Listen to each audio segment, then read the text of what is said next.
How's it going, everybody? How's it going? How's it going?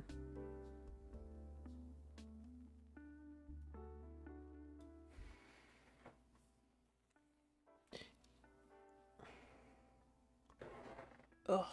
I had my hair perfect, and then I had to take my headphones off, or just slightly off. And now everything feels like it's all ruined.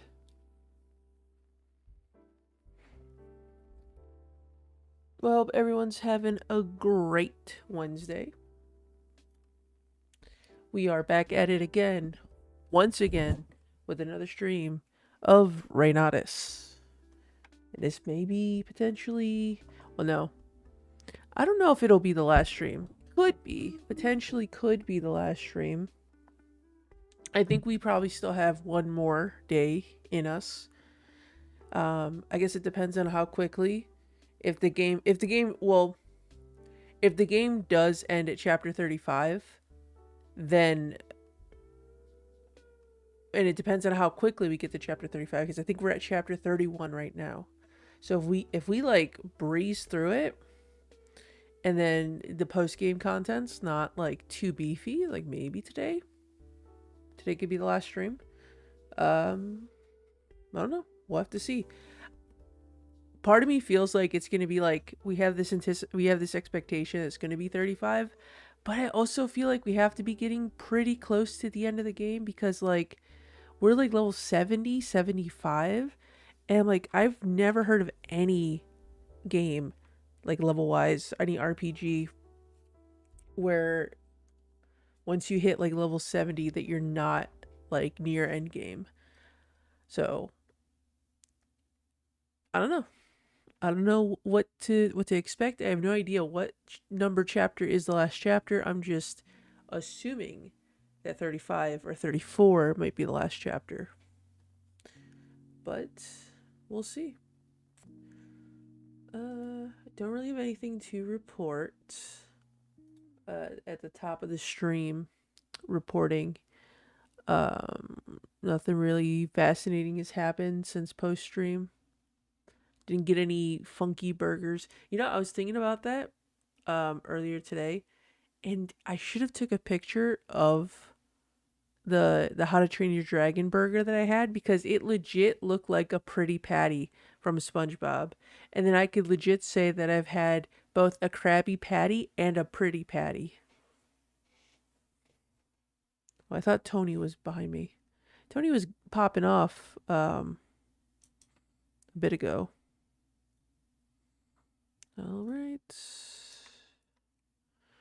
And so let's get the controller plugged in. And the more I've had to like think on this, the more I've started to realize this game is very much to the core of it. Okay. I think I mentioned it either this last stream or the stream before, but there's I was reading the interview that the creator of this game did with members of Square Enix, which was Nomura, and I think the creator of The World Ends With You. And so the way they got permission to use Neo The World Ends With You characters in Reynatis is that they just drafted a proposal and provided the documentation, met up in a meeting and pitched the idea, and they were all for it. And it was in the interview they mentioned that the creator of the Reynatis was like a big fan of Kingdom Hearts and The World Ends With You. Actually, you know what? Just making sure that the volume hasn't changed, because it feels like it got a little louder.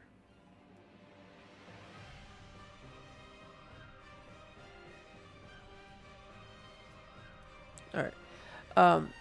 The creator himself is like a big fan of Square Enix games, specifically Kingdom Hearts and The World Ends With You. So he it pretty much feels like one of those scenarios where it's like, oh, I'm a big fan of this franchise, so I'm gonna make like my own version of it, which is fine. You know, there's no issue if you get inspired by it.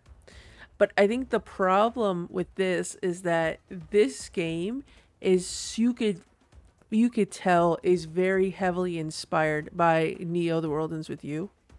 The concept in general of people dying, coming back to life.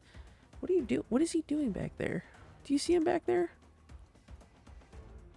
Of course, when I switch cameras, he moves. Are you causing a ruckus, Tony? Are you causing a ruckus? Not a moment of peace in this house. Not a moment of peace. What? It's stream time, Tony. I was playing with you just before stream. He's like, I don't care. So, what I was saying is that it very much is like they were inspired by Neo the World Ends With You, and then instead of just like taking creative liberties, they kind of made like their own version. Just instead of Reapers, it was wizards.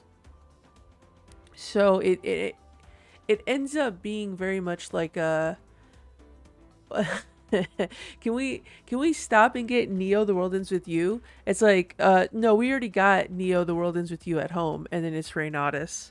Like, I hate to make like it's a shallow comparison, but like the vibe, the enemies, the fighting, the characters, especially this, look at this guy. Especially see, that's how you know he's really trying to get my attention, when he starts fucking with the posters. And this is exactly why these posters can't go lower than this point here. I haven't put any more posters to fill in the gap over here, just because I haven't gotten around to it. But specifically because of that, he will reach up and he will fuck with the posters. So this poster is exactly the height of where, if he were to stand and go directly up, he could reach it. He shouldn't be able to touch it, but because of that little scratch boat thing that he's on, he's able to just barely hit the corners. He could just jump. They very much have been able to jump and hit like the postcards, like up here, like this up row. Like, I've seen Mac do it before. So, but yeah, that's why we can't have posters that low. Are you eating cardboard? He's doing it because he knows that he shouldn't be doing it. And he's like, I'm going to get your attention one way or another. But I just like, he could come up and I'll just pet him. Just like, come over here, dude. Like, it's not that hard. He's got to go. He's got to be so extra. But yeah, it very much feels like he was very inspired. And it almost like the deviations between the two feels very like, because I was thinking about it, how, spoilers for anybody who hasn't seen or hasn't played Neo the World Ends With You, but the main characters in both are very similar in appearance to one another, down to like the hair color, the hairstyle, and the outfits. Personalities are similar, except they have like, one I would say doesn't really even have a motive, and the other one is like just shallow. There's like no depth to it, depth to them. And I also remember walking away from Neo the World Ends With You feeling like the characters, the new characters that they introduced, were not as like interesting as the previous cast of characters in the first The World Ends With You. It felt very much like we cut corners with characters in Neo, and here it feels like we cut so many more corners. And it's not, I guess it's not necessarily like a bad thing per se. Maybe my expectations of like storytelling are like diluted from specific games that I've played, where like maybe there's like companies that have more time to like flesh out a story, and maybe there's like a specific reason of like why a game might come out and not have as much development towards like the characters. Like maybe some people don't care about the characters as much as like the combat or just the aesthetics of like the world and whatnot. It's like as long as they're entertained is like all that matters. I'm looking at it more from like a story perspective where I'm like the story's not like up to snuff of like what I'm used to or like what I would have expected or what I've wanted. So like maybe I'm in the minority and they just don't care to necessarily hit like that checkbox of like, oh, we got to come up with like um all these like banger details back to back. Hold on, I'm going to be right back.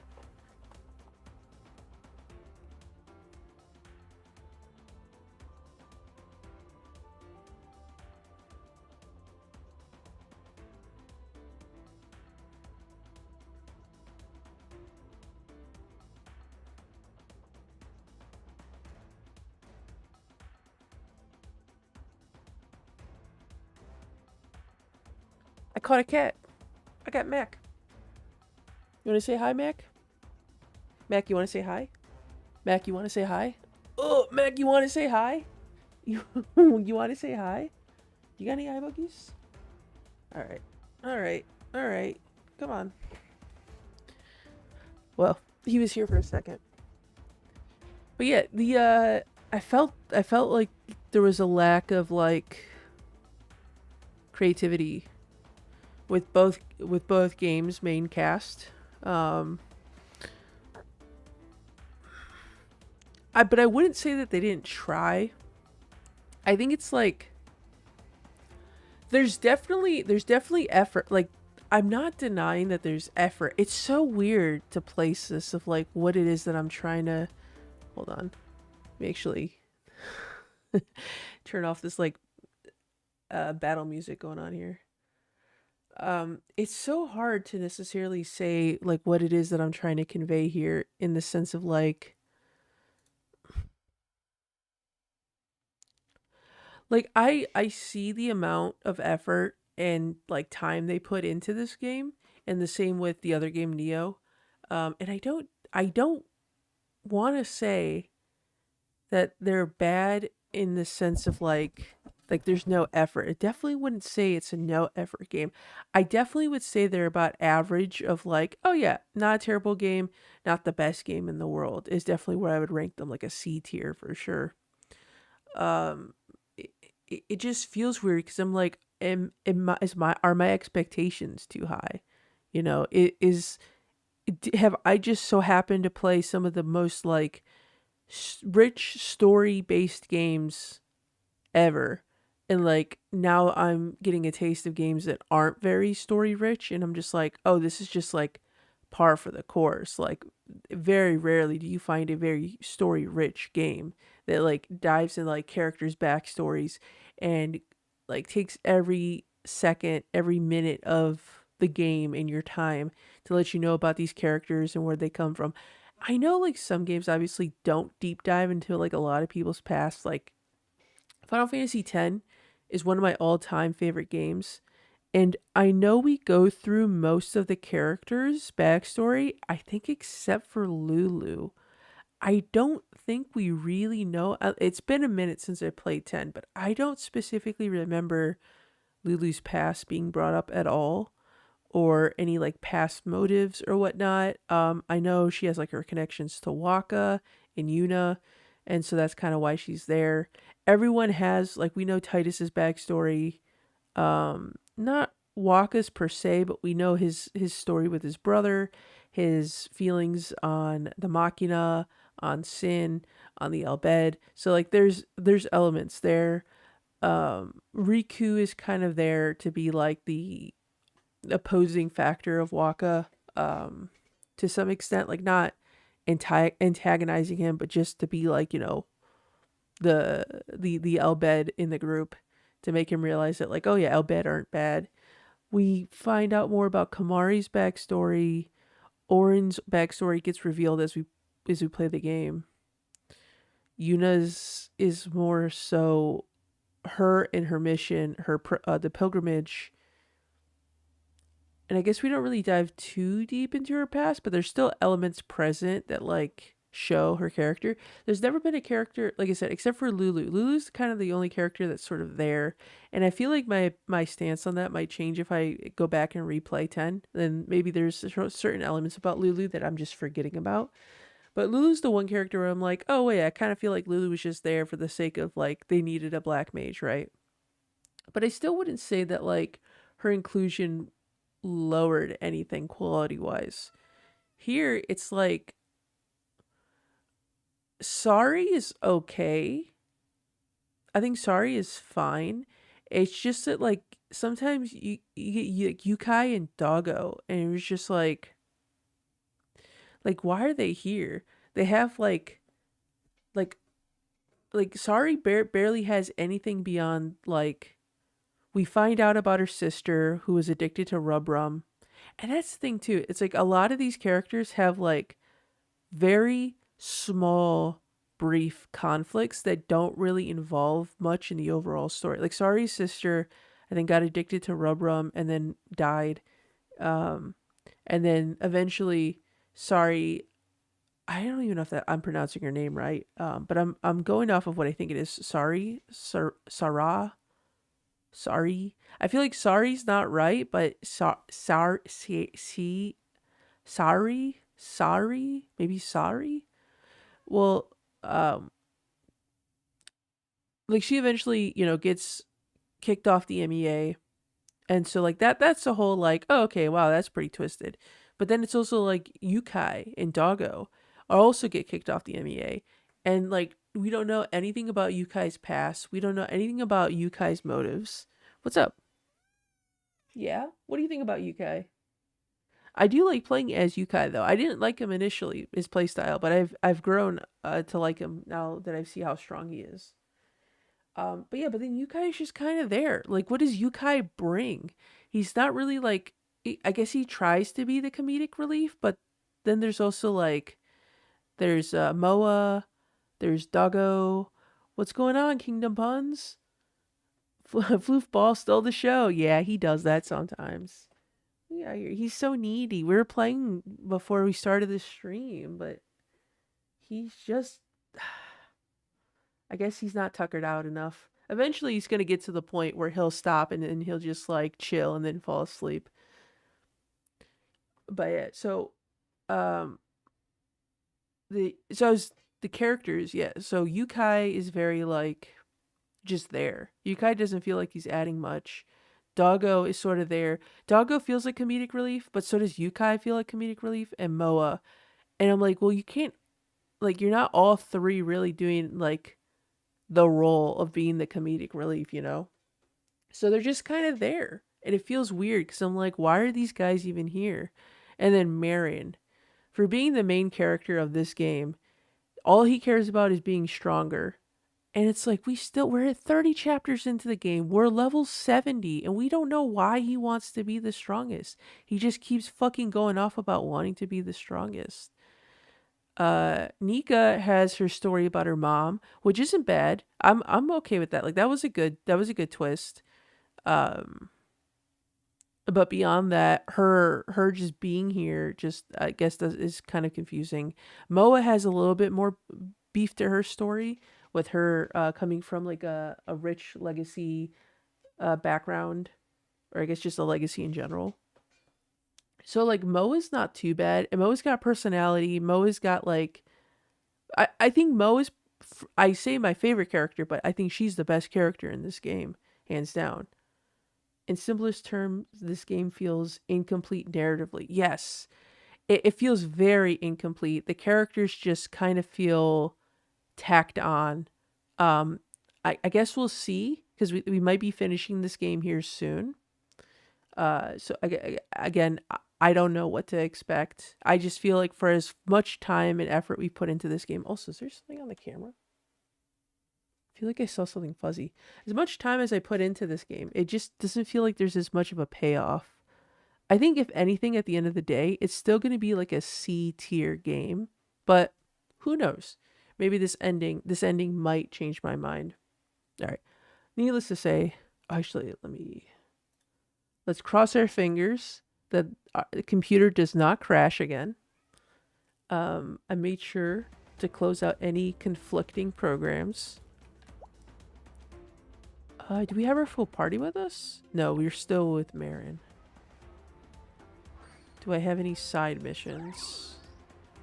But yeah, that would be my only gripe, is that the game feels very incomplete. And I don't know if maybe I just have too high of standards, but I don't know. We'll see. I'll have to hold off on the official rating until we get to the end of the game.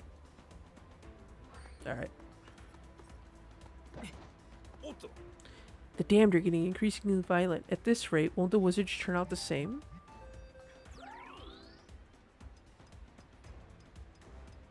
I do feel like these text messages are their way of trying to give us more sort of like camaraderie between the characters. But personally, I feel like it doesn't really do the job that it thinks it's doing. Like it kind of feel like a lot of this stuff should have been like interactable moments. Like the fact that it's all text based and it's all very disconnected, just random points where you're just having a conversation, just talking about random stuff. And I'm just like, I don't know. I feel like it could have been executed a little bit better. Michiro knows everyone there is to know. So would it be possible to use his contacts to organize a search network? What is it? Sorry. Or what is this? Sorry. Don't worry about it. Just thinking out loud. Alright, but that's already happening. All the stray wizards connected to Owl are already hard at work. We should be hearing from them soon. That's awesome. Oh, is that so? What are you saying? I was just wondering when you did all of that. Don't underestimate it, digital native. I'm the same way. Alright, that's enough. Can we just focus on what's in front of us? My bad. You got it. It's my fault. I'm sorry. Yeah, like, these conversations just feel so very, like, disjointed, very broken.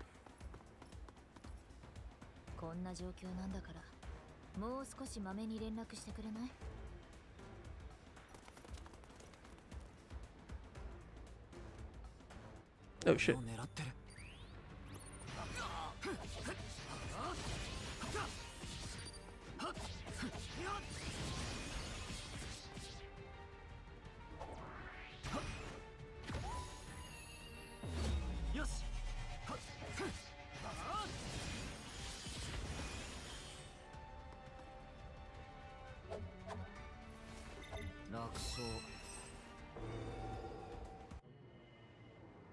Ooh.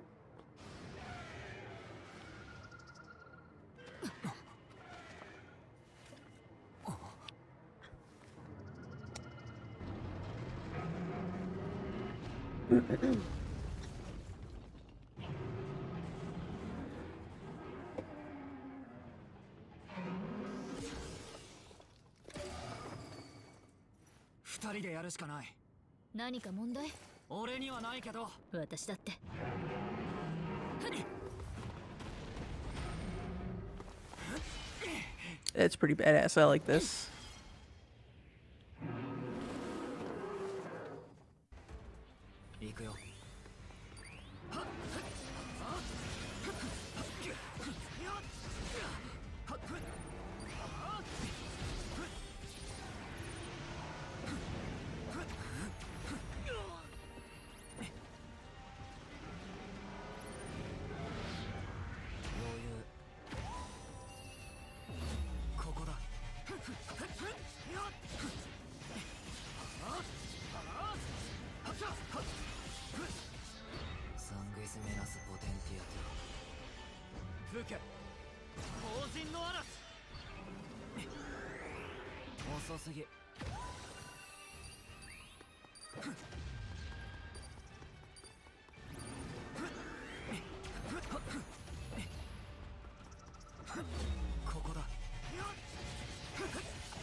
Is this just the one jellyfish? That might be overkill.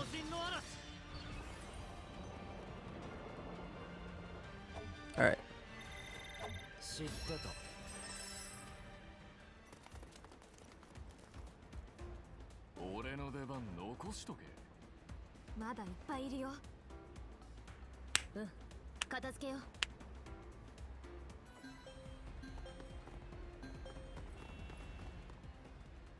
かかってくれば任せて。ふっふっふっ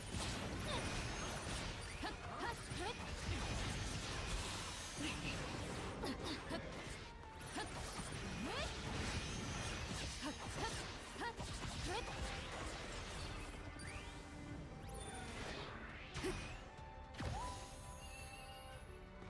見切った。よし。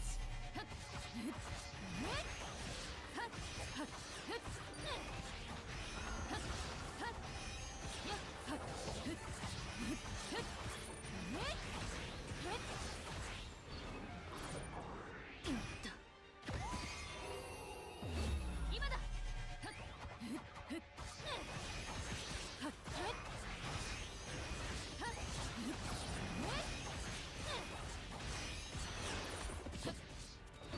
サンギスミナスポテンティア2。魔を切り裂け。白金の閃光。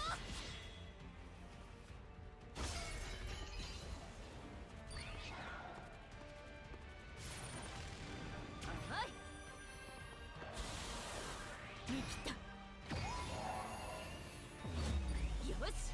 はっふっねっはっふっはっふっふっはっはっはっふっはっふっ Oh, what the fuck? Big jellyfish. I haven't seen one of these. ポテンティア2。魔を切り裂け。白金の閃光。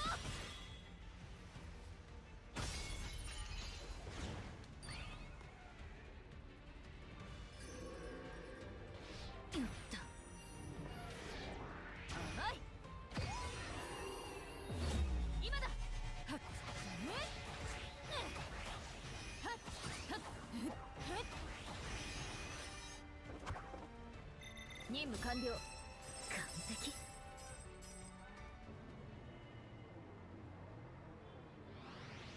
There he is.